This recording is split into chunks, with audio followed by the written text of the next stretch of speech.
Esse foi aquele tipo de episódio que com certeza pode não agradar muitas pessoas, como a gente vê pelas avaliações que estão saindo por aí. Mas pra quem souber apreciar o que a obra tá passando, foi com certeza um episódio extremamente bonito, bem amarrado e que trouxe a construção de um amor LGBT de uma forma bem diferente do que a gente tá acostumado a ver na mídia.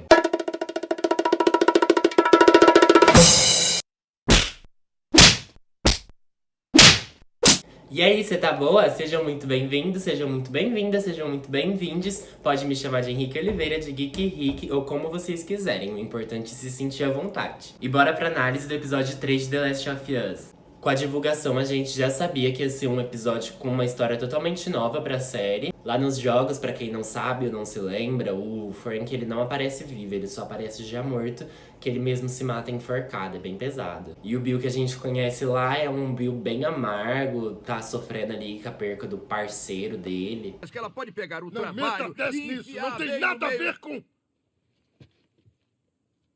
Nossa.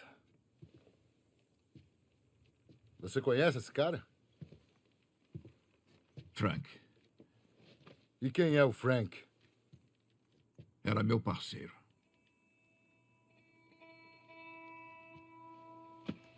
Ele é o único idiota que usaria uma camisa assim.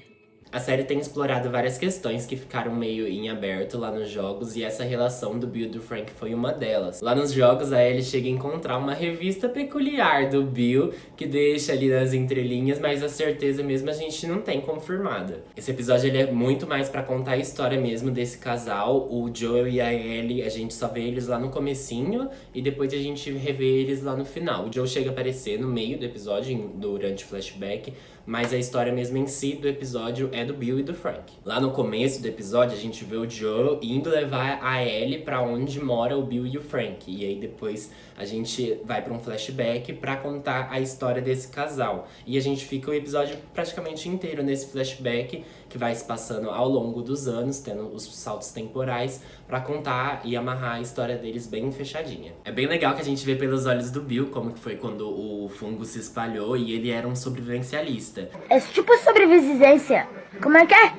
Ele já tinha toda a casa dele equipada com armas, comida, todas essas coisas assim. Cheio de câmera também pra todo lado. E aí quando o governo chega pra buscar o pessoal da cidade dele, ele se esconde, não é levado junto, ele fica pra trás. Aí ele vai lá, cerca o bairro, a cidade dele, que ele mora lá, e fica sozinho de buenas. As coisas vão mudar pro Bill quando o Frank chega na vida dele. Ele aparece caindo em uma das armadilhas do Bill, num buraco que ele tinha feito lá. E ele conta que ele fazia parte de um grupo que acabou morrendo inteiro e só ele sobreviveu. Didn't come.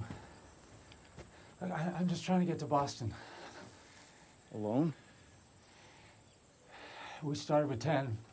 Nisso os dois têm uma troca ali, e aí o Frank acaba convencendo o Bill a deixar ele entrar pra tomar um banho, ali se alimentar. Que o bichinho não comia fazia 2 dias, coitado. E só depois ele ia embora. Mas aí, né, o que a gente vê? Na hora que ele entra pra lá, quando ele entra, os dois comem juntos, eles acabam tendo uma troca que a gente já vê que tá rolando alguma coisa ali, tem algum sentimento acontecendo. Os dois vão tocar pianos juntos, e na hora que a gente pisca, os dois estão se pegando. Ai meu Deus, viva o amor! Uma curiosidade que eu queria trazer aqui pra vocês é que nesse episódio faz parte da produção várias pessoas gays, eles trouxeram pra fazer parte, incluindo o ator do Frank, ele é gay na vida real também.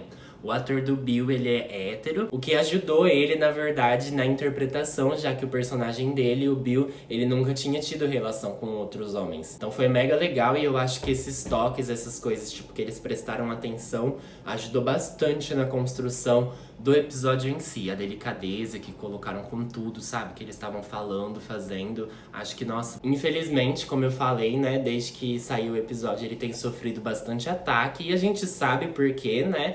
Mas fazendo parte da comunidade LGBT, gente, que episódio lindo, sabe? Como ele mostrou a delicadeza da relação em si, foi muito bonito de ver, de assistir. É difícil uma obra conseguir trazer isso. Geralmente eles jogam bastante pro estereótipo, sabe, da coisa. E vendo ali, a gente sabe, até a gente mesmo que faz parte, que incomodou muita gente ver 2 homens ali tendo uma relação junto, mostrando que realmente tem um sentimento entre eles. Não ficou aquela coisa de só corpo, ou aquela coisa, sabe, mais jogada. Foi uma relação muito bonita de ver. Tipo, o episódio em si, ele parece um filme, tá ligado? A forma como os dois personagens se complementam, mostrando seus opostos. Como o Frank, ele é uma pessoa já mais delicada, mais puxada pro lado artístico. E o Bill, ele já tem um jeito mais grosso, mais paranoico ali com as coisas. É muito legal ver como eles abrem mão também das características dele pra construir o amor entre os dois, fortalecer. E é muito isso, sabe? De trazer a realidade ali pra obra. Então a gente vê o porquê que incomodou muita gente. A galera também ficou preocupada em relação a terem dado todo esse episódio de 1h20 pra construção desses dois personagens. E tirar tempo pro restante da história, que agora só temos 6 episódios aí pela frente. Mas eu, sinceramente, acho que dá tempo suficiente, sim. O The Last of Us, a série, os jogos, enfim, o universo, ele é muito sobre essa relação entre os personagens, como que mesmo durante tipo, o caos, o fungo espalhado, tudo destruído, é muito importante você se apegar nas pessoas, sabe? E esse episódio, ele contou isso de uma forma muito bonita de assistir. A história do Bill e do Frank, o amor dos dois, teve o seu começo, teve o seu meio e teve o seu fim, contado já nesse episódio. Deixa tudo bem fechado, bem amarrado na história deles. E pra mim simplesmente foi uma obra incrível. Eu ainda tô meio assim, eu acho que o primeiro episódio ainda continua sendo o meu favorito.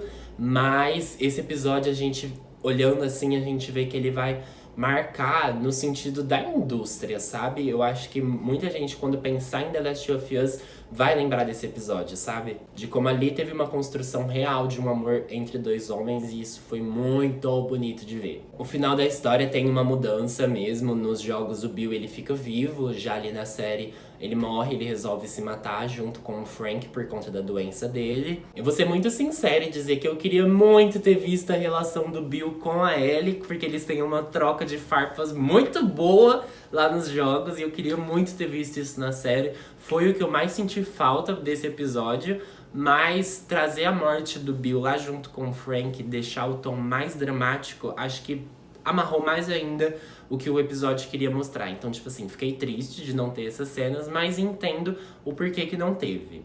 A gente teve várias cenas que se complementam ali, que ficaram lindas ao longo do episódio, como, por exemplo, eles se casam no piano, né? Que é o piano que começou a história de amor deles. A refeição que eles fazem no final do episódio, eles tomam o vinho e a comida igual foi quando eles se conheceram. Então, assim, gente, sério, não tenho do que reclamar, tirando aquele negócio lá do Bill com a Ellie que eu queria.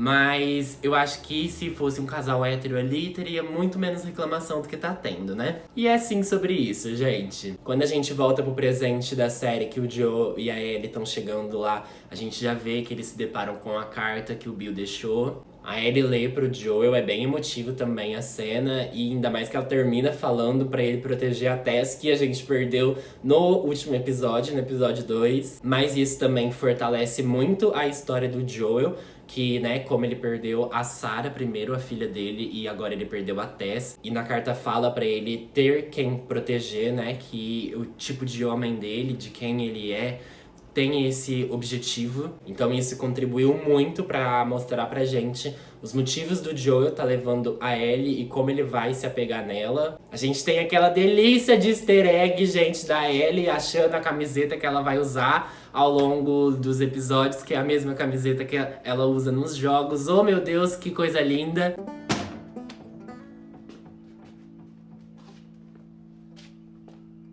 No próximo episódio, gente, se prepara que vem tiro, porrada e bomba. A gente já viu no trailer que tem uma pessoa ferida pedindo ajuda, então a gente sabe o que vem por aí. É tiro, porrada e bomba, corre pra tudo que qualquer lado. Sobre esse episódio 3, então, do Bill e do Frank, não tem nem o que dizer. Foi incrível, uma obra belíssima, que é o que a série tá entregando muito em questão de qualidade dos seus episódios, tá cada vez mais incrível. Esse é aquele tipo de episódio que eu acho que ele vai ficar marcado por muito tempo na indústria, assim. Então, se você vê essas notas negativas, comentários negativos, gente, ignora. Isso daí é a pessoa amargurada com ela mesma e vai disfarçar as opiniões dela, tentando encobrir o preconceito dela mesmo. Então, deixa. E essa foi a análise, gente, do episódio 3. Eu espero muito que vocês tenham gostado desse vídeo. Se puder deixar o seu like, que me ajuda muito. E se você gosta de conteúdo sobre livros, séries e filmes, se inscreve no canal. Eu vejo vocês no próximo vídeo. E é isso, um beijo, gente linda!